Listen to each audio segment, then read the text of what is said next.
Hey guys, Lucas here. Sorry I don't look the happiest. I'm just really tired. One sec.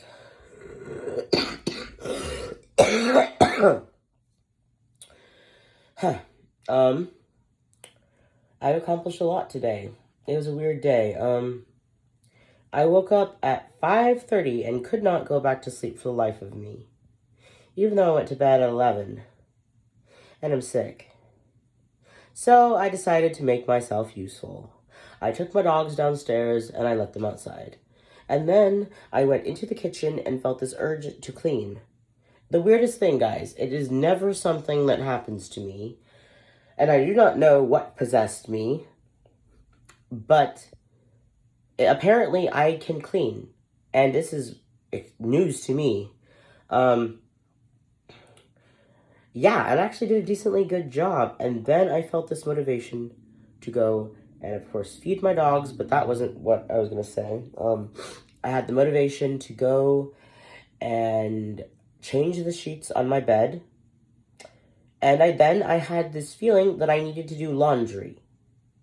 Because I remembered that even though I'm not cleared to go back to work yet because of this whole mental health crisis thing that I've had, I was worried that maybe they would call and say, Lucas, we need you, and I would not have clean clothes.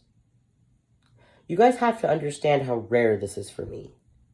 Like, it's kind of scaring me a little bit, not gonna lie, because my whole life, I cannot remember feeling functional.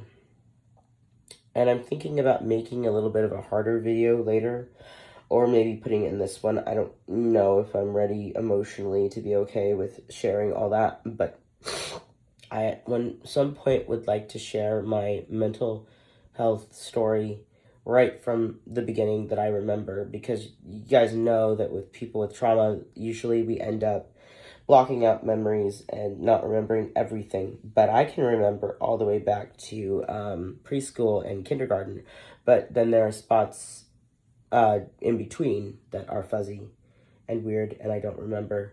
But it's funny. It's really funny, and it's not funny. And I don't know how to feel about it, because it's not okay. But I can't do anything about it now. All I can do is get not over it, but get through it.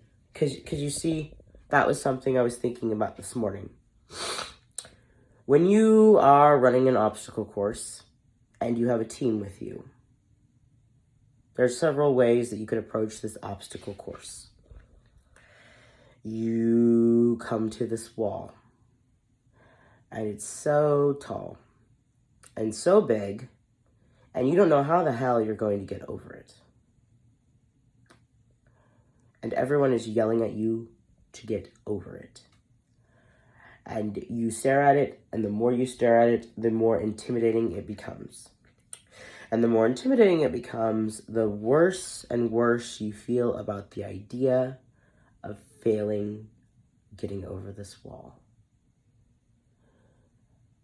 And then you start blocking out all the people that are around you, the people that are supposed to be your team. And you try to struggle over this wall yourself, and maybe you'll fall back. Maybe you'll make it. Maybe you'll barely make it. Maybe you'll be hanging on by one finger and just barely get over the top. And then some people might even feel afterwards not the sense of pride and accomplishment, but a sense of guilt or a sense of anger.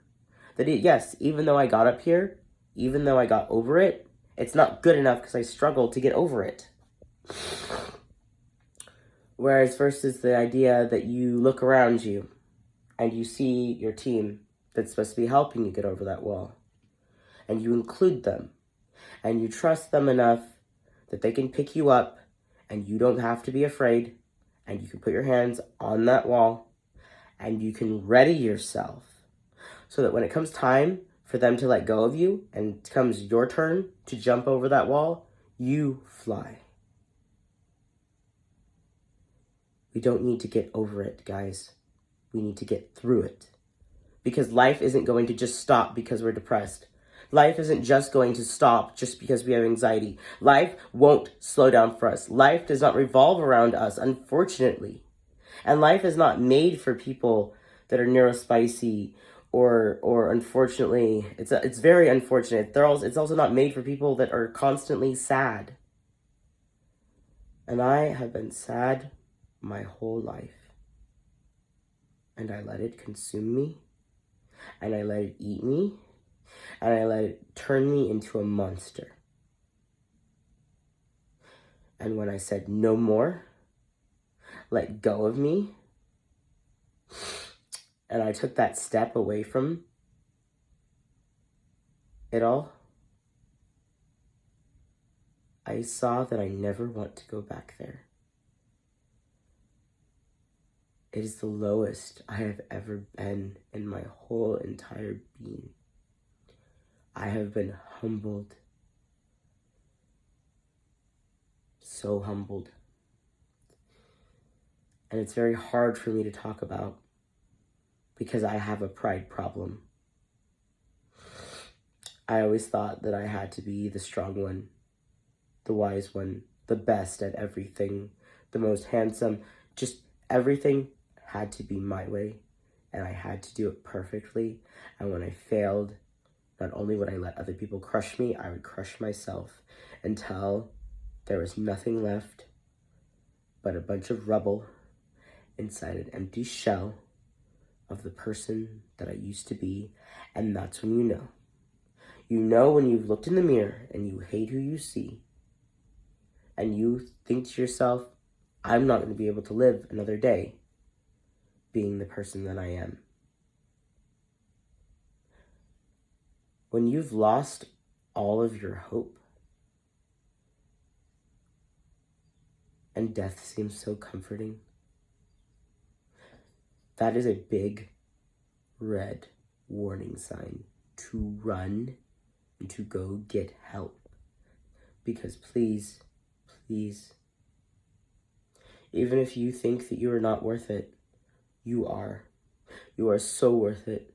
And I'll tell you right here, right now, Lucas cares about you. I don't know who's watching this right now. I could hope that one person is specifically, but even if they aren't, even if it's just me talking to myself, I want everyone who watches this video to know I care about you.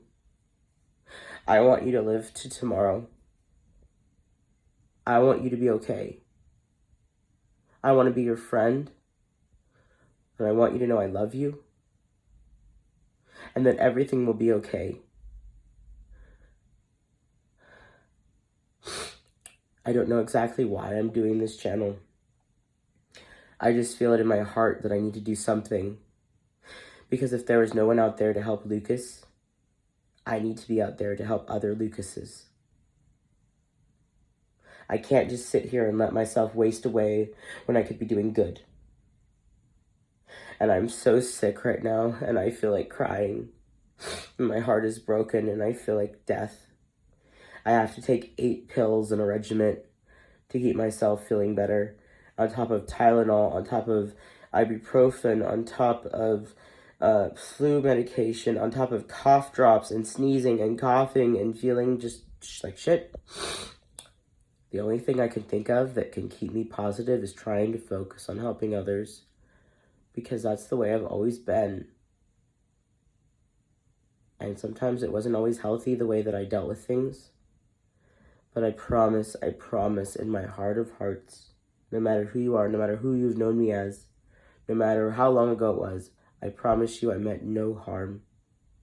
I just wanted to help. And I'm stupid, and I'm human, and I make mistakes, and I get in people's bubbles, and I don't know when to quit. But that's because I'm hella stubborn, and my love is unwavering. I won't leave you until you force me away from you, and you break me, and you burn me, and you do all these things. I will still be here because you matter. Now say it with me. You matter.